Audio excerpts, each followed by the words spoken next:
Hey guys, Jay here with another Minnesota Minute. Today is Memorial Day. I would like to take a couple of seconds here to thank all the veterans out there, service people, anybody that's in the line of duty, past and present. Thank you very much for keeping this great country that we call America safe. God bless the USA. Thanks to you guys, I get to do what I love to do, and that's hunt and fish.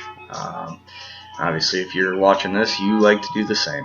So this week, we decided that we were going to stay around home. We didn't go anywhere special. We went out to a semi-local lake, I guess.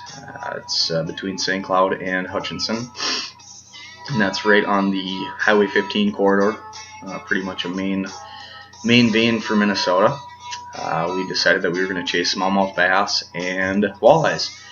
So we tried some presentations, but I'm going to show you today the presentations that worked very well for us. Now, water temp was anywhere between 56.5 on up to close to 60. It never got to 60, but it was close. Air temp on Saturday morning was roughly 60. Yesterday, Sunday, was, it was about 55, I would say. This morning it was about the same. Yesterday and today were very, very windy. Kind of complete opposites of Saturday. Saturday was cloudy and calm. Yesterday was sunny and windy. Today was, it didn't know what it wanted to do. It's Minnesota. But the barometric pressure was up there a little bit. We didn't get any rain today. I know in the cities they got some rain today, but we were fortunate enough to not get any rain. We don't need any more for at least a couple days. But so we went out early on Saturday, early Sunday, and early this morning, and it was pretty consistent fishing.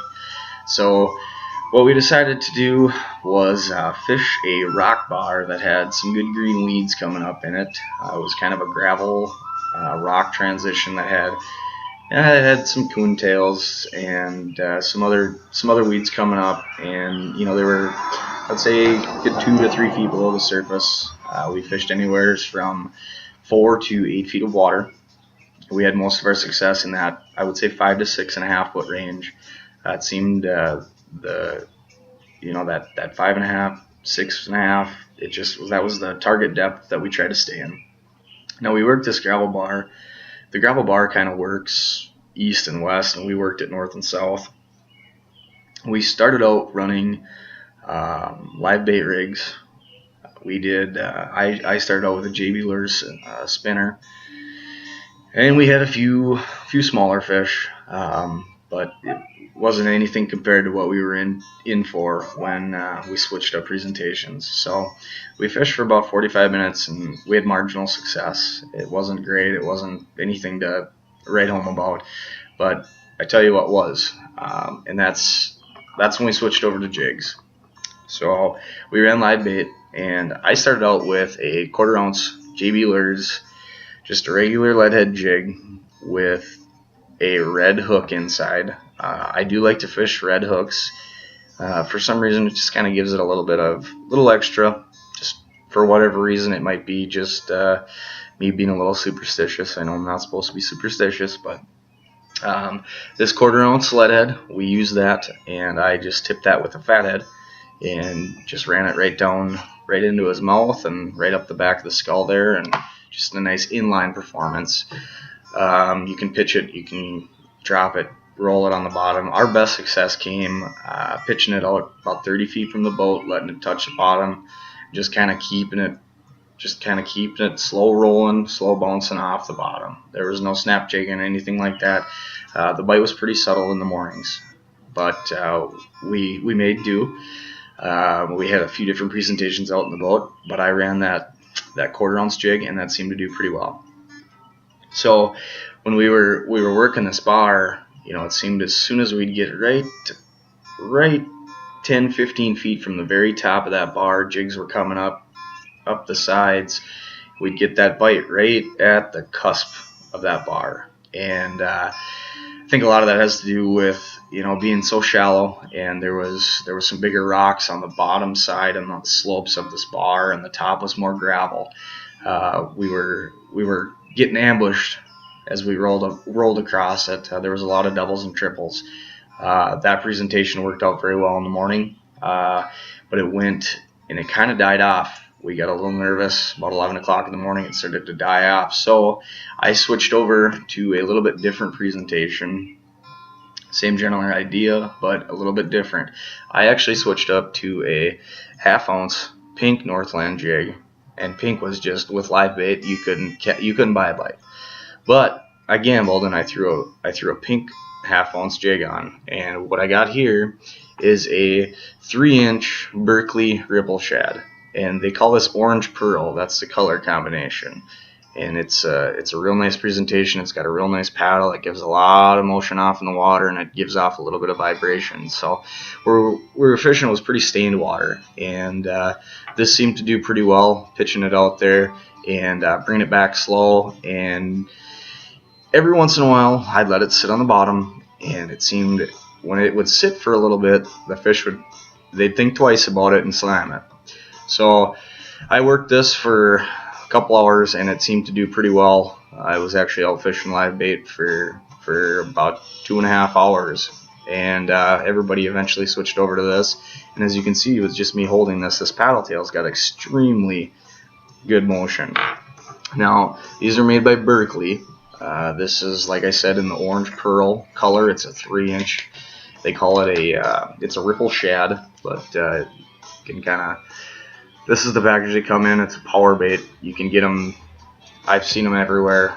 But this worked out awesome. They're a very durable bait. They've got a ton of different colors. They've got a ton of different sizes, and they work very, very well as a good substitute for live bait.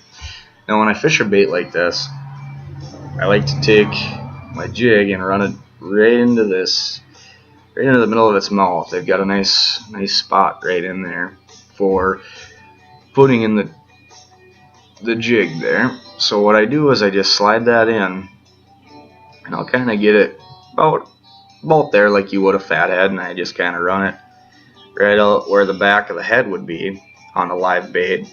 Now with these Northland tackles, they've got a bait.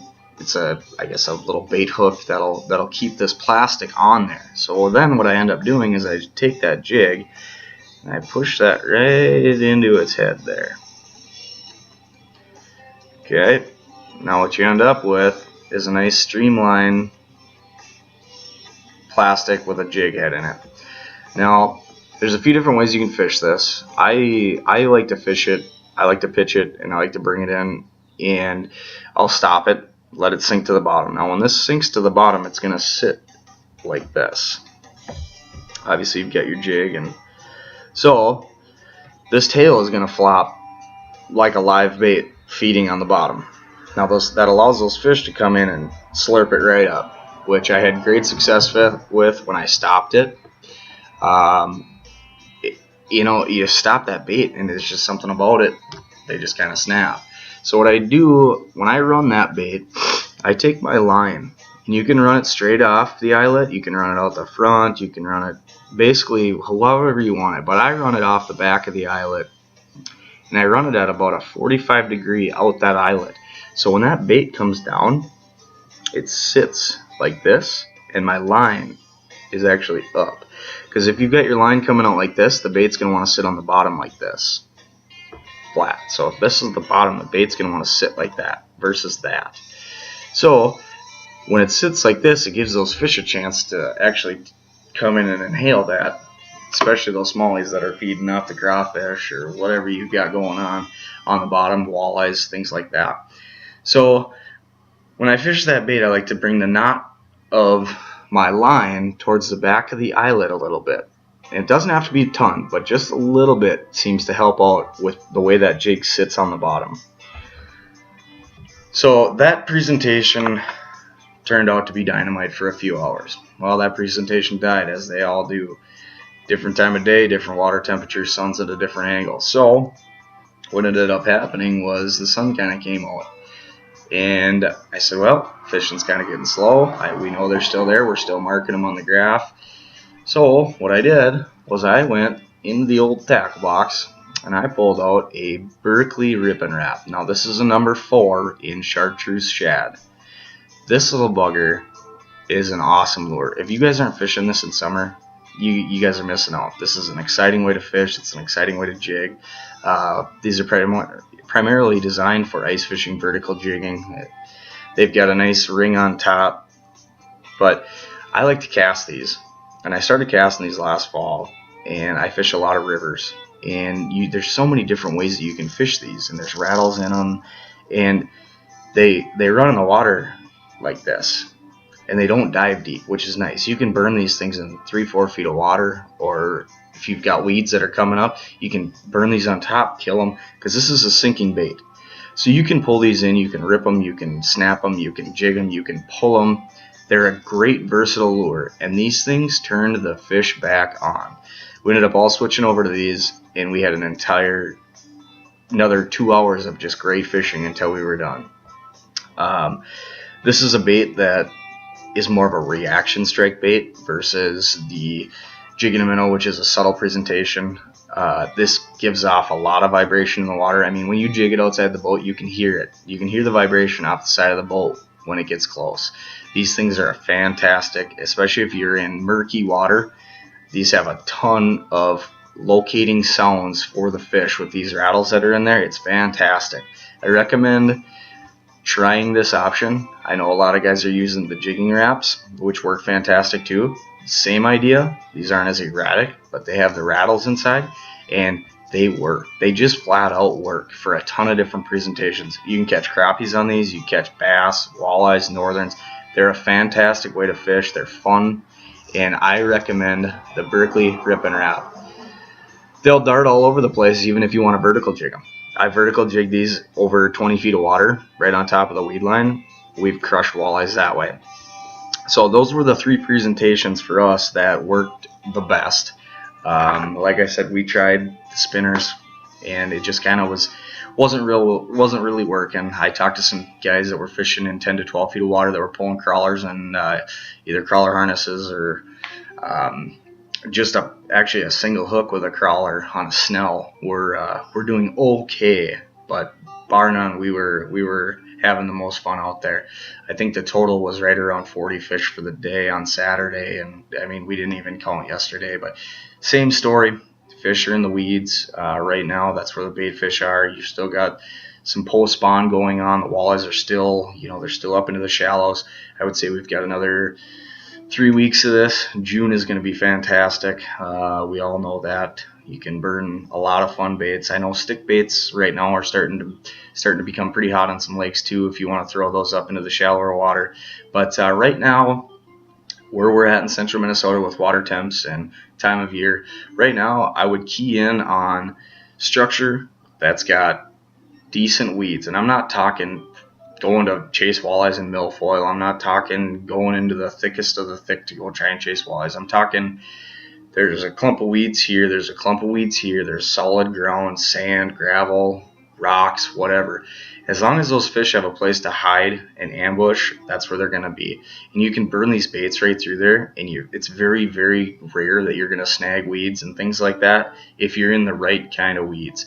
That 4 to 8 feet, depending on what lake you're on, everything is different in every lake, but from the success that we've had and the success in general is what we've found this last week is these fish are relating to weeds, and they're in that, like I said, that 3, maybe even 3 feet of water towards dart. But most of it's, that 4 to 8 feet of water is going to be what you want to target right now. Your oxygen levels are up, the water's warmer. And that's a big thing. You find some warmer water, those fish are going to be there because that water temp is still pretty cold down there. So just because the water temp is 60 degrees on the surface doesn't mean it's going to be 60 degrees 10 feet down. So you find that nice warm water, you're going to find those hungry fish, you're going to find the bait fish. So with that being said, if you're out this week, I would recommend trying that walleyes on either the weeds or a nice rocky point, something like that. And now you've got a couple good days of wind. Try those wind-driven shorelines. I mean, you could even try crankbaits right now in the evenings. It's going to produce.